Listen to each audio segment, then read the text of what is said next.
She, in my opinion, is the new face of the PFL. She was the big winner on Friday in Riyadh, Saudi Arabia. She is the 125-pound women's tournament winner. She is a $1 million winner. She won the PFL Europe tournament. And now the big shebang, if you will. She is the pride of Manchester and Bulgaria. She is the one and only Dakota Ditcheva. There she is.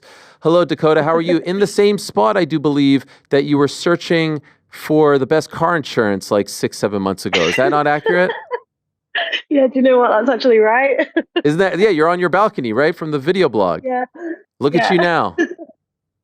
I know, I'm not doing that today though. Looking for car insurance, I'm not bothered. I'll just let that renew itself.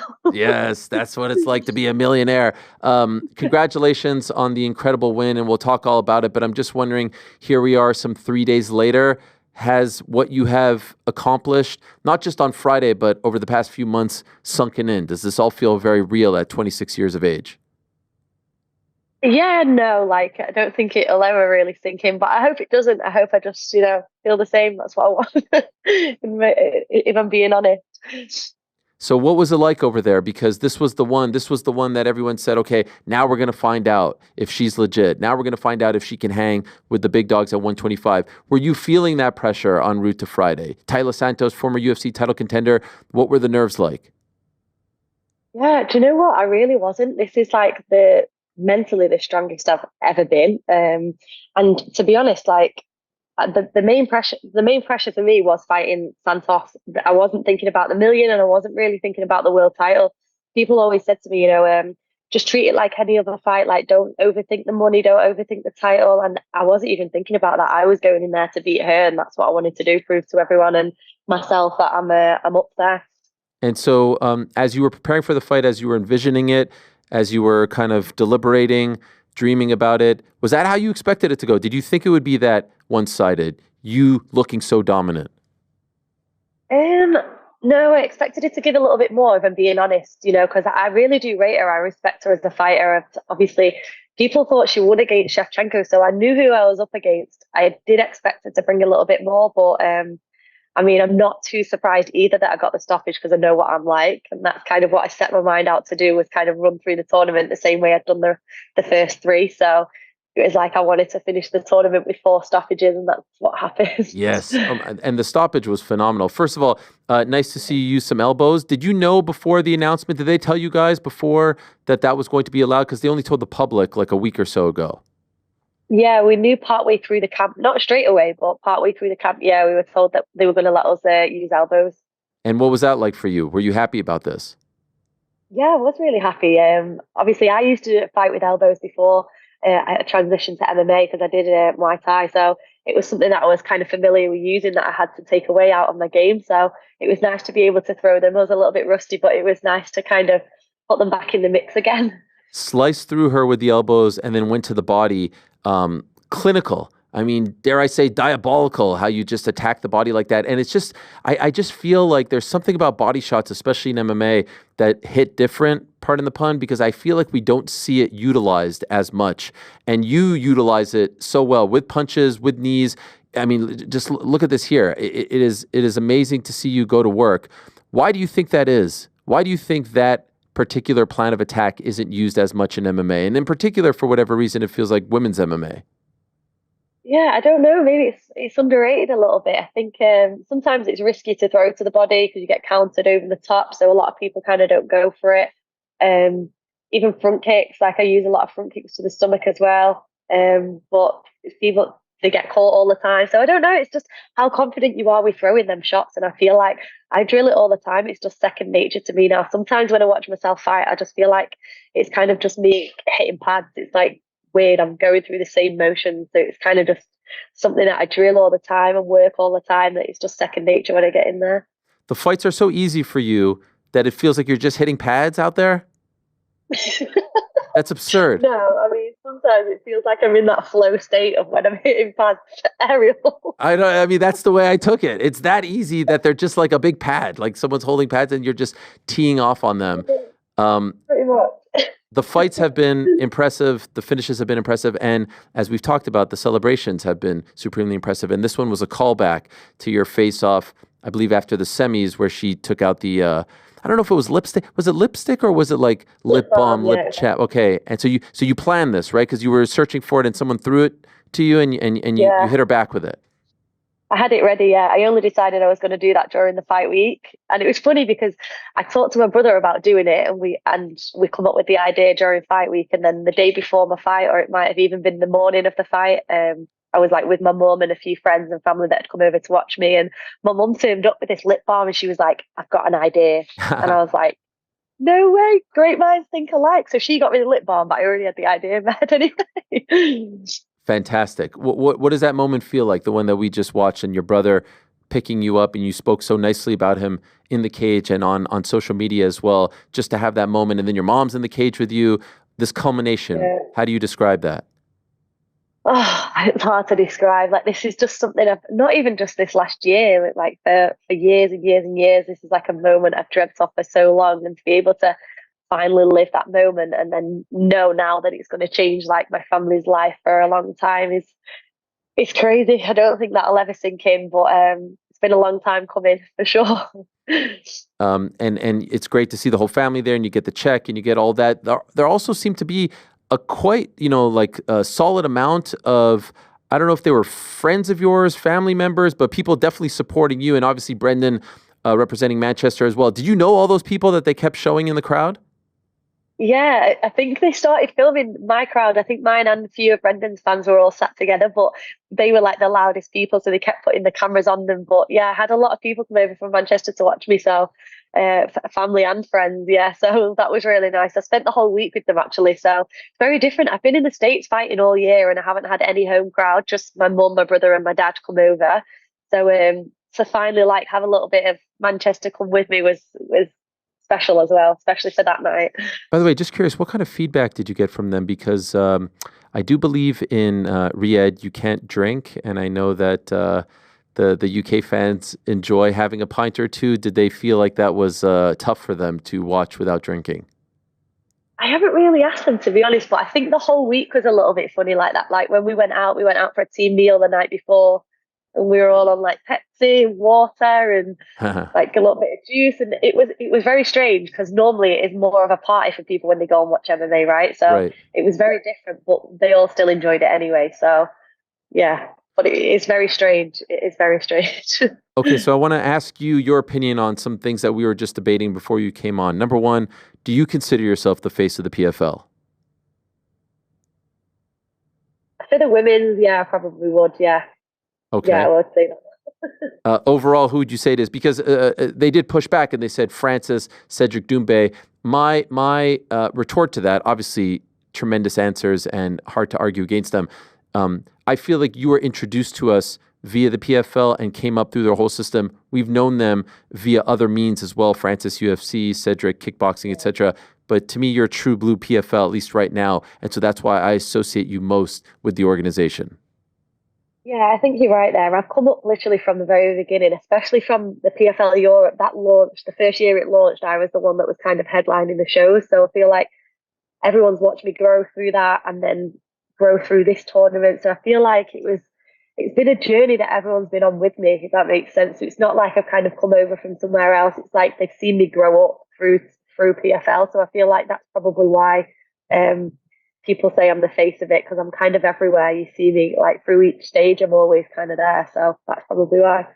By the way, when you were fighting outside of the PFL a few years ago, I'm not sure if I asked you this, so apologies if I have. Who found you? Who was the one that offered you the PFL deal? How did that all come about? Yeah, I was fighting on different shows, and it was PFL decided to launch in Europe for the Europe season, and then my manager at the time approached me and said, "Oh, I've got PFL here. It's the show that Brendan's on." So it was because Brendan had signed with them out of the UFC that I kind of knew what it was, and they were like, "Oh, they're launching in Europe. They're going to do like $100,000 tournament." So they'd love to, get you involved, and that's kind of how it started for me. But I think I wouldn't have known what that promotion was unless Brendan was in it. Wow. And had you guys talked to the UFC yet? Contender Series or anything like that, or were you too new?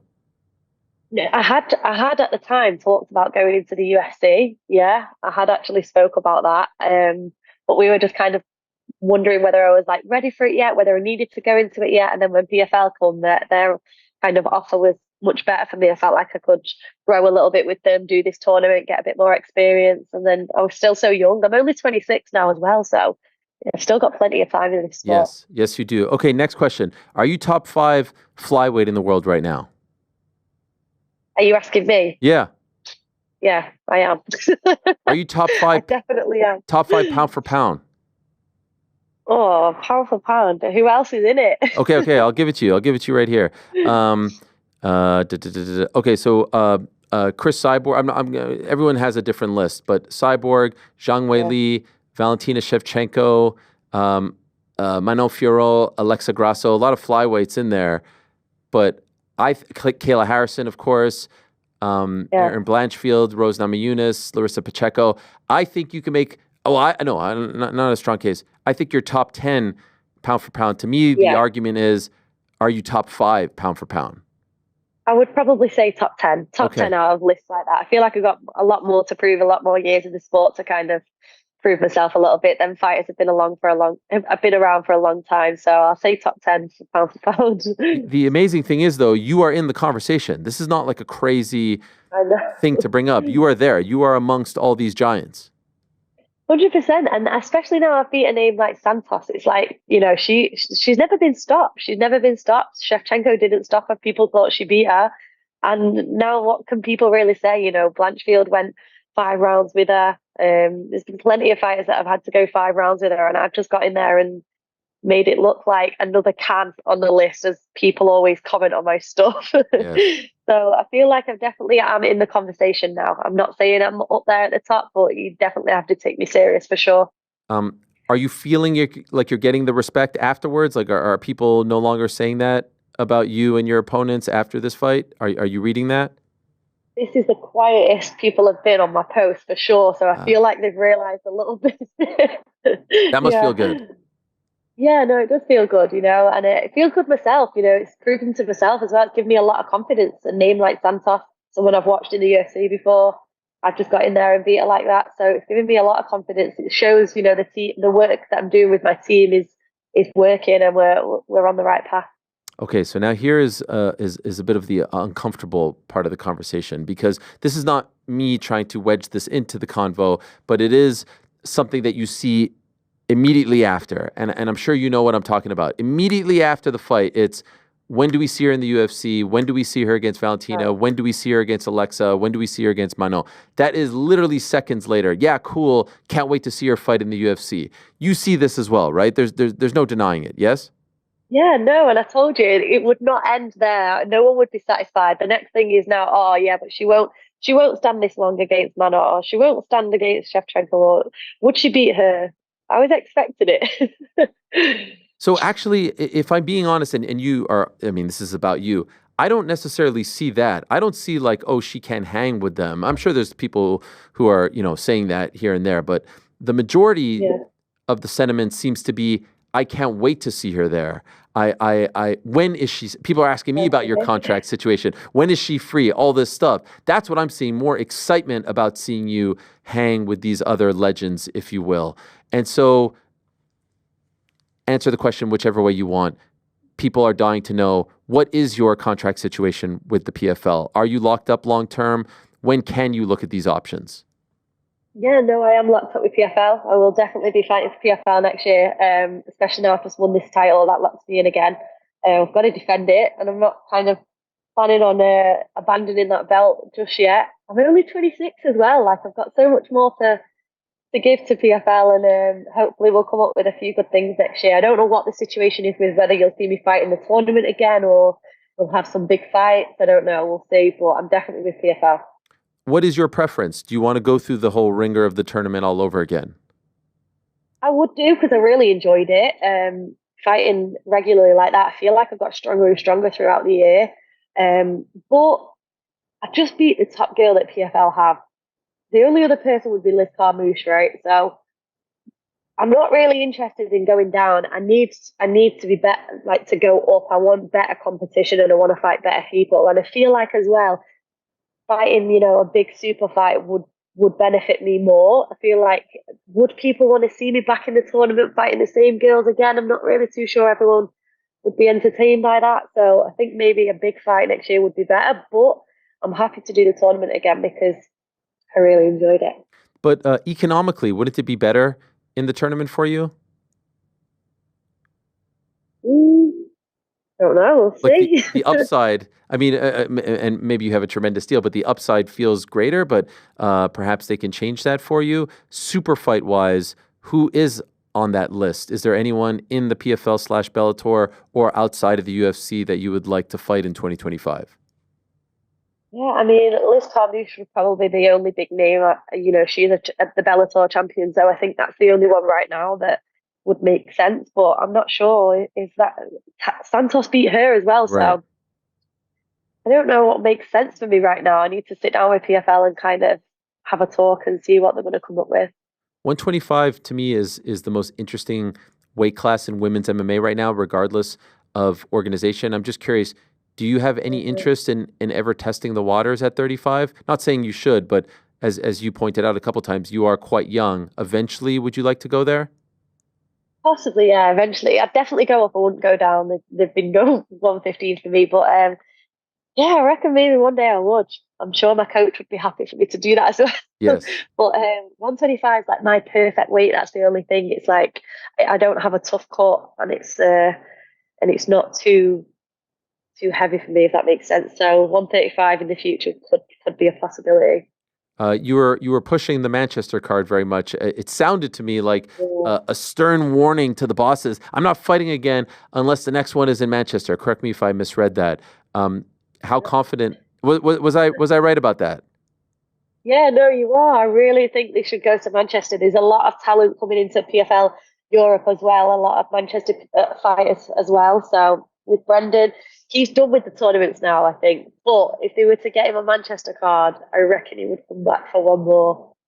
So I've been in the States as well. I feel like I don't want to forget home. I think that's what a lot of fighters do as well. They obviously get into a promotion and then the UK fans don't follow us because we don't come home enough. Hmm. You know, that's probably where we lose the fans in the UK because we don't give them enough. So I feel like it's only right that we do go to Manchester and try and, you know, get some good names on there and give them a good show. I think I don't want to forget them and just keep fighting in the States. I want to be able to go back home and still put on a show for the fans. I think that's important as a Manchester girl. So we'll see.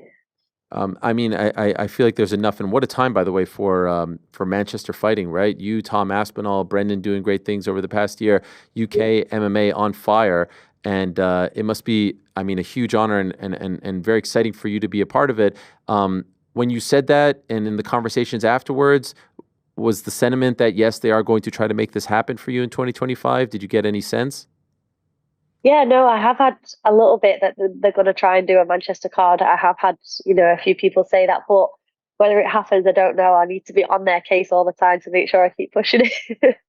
And so, just curious, how do you battle the emotions? Because on the one hand, you're killing it, you're smashing it. You just won this $1 million. You just won the tournament, PFL Europe, and then the global, and you're the face, and everyone's talking about you. On the other hand, the Sunday over 40 dad soccer team that I play on is doing better than Man City, and so I'm just wondering how do you balance the emotions of Man City turning into shite? By the way, playing the mighty Tricky Trees on Wednesday. I don't know if you know this, as we roll into Etihad to, I think, give you, I think, your 7th straight defeat or something crazy like that. What are the emotions? I mean, I see you're wearing the blue over there, but it is pretty sad to see what has become of this once proud club, is it I not? think my heart is a little bit broken, but I'm heading back to Manchester and I'm taking the winning spirit. When we play United next week, we're going to be back on top. Oh, okay. So you won't be there for the big Forest Showdown on Wednesday.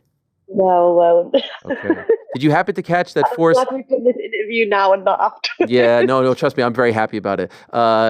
Did you happen to catch that we're only a point behind you guys? Did you happen to catch Yeah, that? 1 point. yeah. But 23. I was thinking about it because I knew I was going to come on here and you were going to say something to me, Ariel. Yes, yes. It is unbelievable. Enjoy Yes, it for now. Enjoy it. there are some people saying that you're going to stomp us on Wednesday. I would say otherwise. Did you see that they were saying to Pep yesterday that he's going to get sacked today? Did you see the Liverpool fans Yeah. chanting this to him? Did you see Pep's I reaction? did. Yes. Very nice. Unfazed. What he Not should going anywhere. what he should have held up was 115 for all the infractions that are going to be levied on. I'm just joking. It's going to be great in the National League next season for them as they get relegated. Anyway, I had to bring that up. I'm sorry. It's going too well for you. I know You you have to did. take I some was time. waiting for it. I was waiting for it. This is what they call taking the piss, right? Is this what they say? Yeah. It's very English of you. Yes. So life is good. And if you come back, it would be April, right? That would probably be the next time. Or is there any chance you pop up on any of these other super cards, Champion Series cards that they're doing? They're going to Dubai next in January. I won't be on that one, but I'm not sure if they're going to do like a champ v champ again. They normally do that like February time in Saudi, so I'm not sure. But otherwise, yeah, if the tournament runs again, my first one will be in April, and we'll be locked in for another 8 months. Would February be possible for you, or not too soon? Oh, I would do that. Yeah, I'm happy Oh, to get straight back into camp. Yeah. gosh. Oh my gosh. Wouldn't mind. I mean, no real injuries there on Friday, right? No, nothing. Nothing. I've been really lucky all season. I've not come out with anything super bad. So I think my body just needs a rest, to be honest. But I'd still be happy to go again. And what about your brother? Any plans for him to fight? No plans for him to fight. You know what? He's just such a good coach. I don't think I would want him to fight because I need him. Honestly, like he's so good. He just I can't even explain. Like everything you see in that cage is like my brother's brain. I was literally saying this to him the other day. Like we're gonna get some videos out and post on Instagram and stuff. But everything you see in that cage that I do is like everything we've drilled day in day out. Like the work that me and ATT do. Honestly, if you could see us in the gym, it's just literally like a photocopy of me in the cage. Wow. Like we have honestly the best team, and just getting better and better. So no fighting for my brother because I need it. How old is he, by the way? He's older than you, right? Yeah, 2 years. He's 28. Wow. 28. Unbelievable. Yeah. And does he coach anyone else? No, he holds like pads for a lot of the fighters in ATT because they all love to work with him. So he does that. But he coaches back home at my mum's gym, but he doesn't like coach any fighters for their camps or anything like that. He just holds a lot of pads for the different ones in ATT. And when you were young, were you guys super close or did you fight a lot? We used to fight as kids. Yeah, we used to fight all the time over the stupidest things. And then when we got to like the ages of like 14, we were just like best friends. Even my little brother, the three of us are like super tight, really tight. And now look at you on the biggest of stages, winning with him. You did mention that he's not going to fight because he has to be by your side. You also said in the cage he doesn't have a girlfriend. He doesn't have much of a personal life. Can you at least let him have that? Can you let him have some type of Yeah, fun? no, he can have that, but he's gonna have to find someone over here because I need him over here in America. He was fuming when I said that. He was like, "I'm never gonna get a girlfriend now. Everyone's gonna think I'm a wet wife." Or you just put him on blast to let the world know that he's available. That's what I said. Now everyone's going to be hitting you up. He's had a few followers from it, so he'll thank me. He'll thank me later, I hope. All right. Best thing before we let you go, best thing to come from Friday, like someone reaching out to you, something that was said to you backstage, of the million things, literally, that have come from this win. What do you remember most? Perhaps your grandmother, did she watch? She did, yeah. She FaceTimed her straight away. My uncle actually had a surprise party. It was his birthday on Friday. And they were trying to like get him out to this meal that they were saying they were going, and he didn't want to go because he wanted to watch me fight. But he finally turned up, and they put it on the big screen. She was watching it, and she was super happy. She was like, "Give me the money!" Amazing. She's super happy. Yeah. Love it. Well, congratulations. Enjoy it all. Enjoy the holidays. I would wish you good luck on Wednesday, but I wouldn't mean it, so I'd be lying. I hope we smash them. That would be tremendous. Otherwise, though, lovely to have you. So very happy for you. Well done, and looking forward to a big 2025 for you. Thank you, Ariel. Thank you so much. All right, there she is, the newest millionaire coming from the PFL, coming from Manchester, coming from Bulgaria, representing Bulgaria as well. That's where the name comes from. We had a whole chat about that. Dakota Ditcheva. Thanks for watching this video. Hey, before you go, do me a favor, hit that sub button, give us a thumbs up, hit the little bell thingy as well. Leave us a nice comment or two. We appreciate you all very much.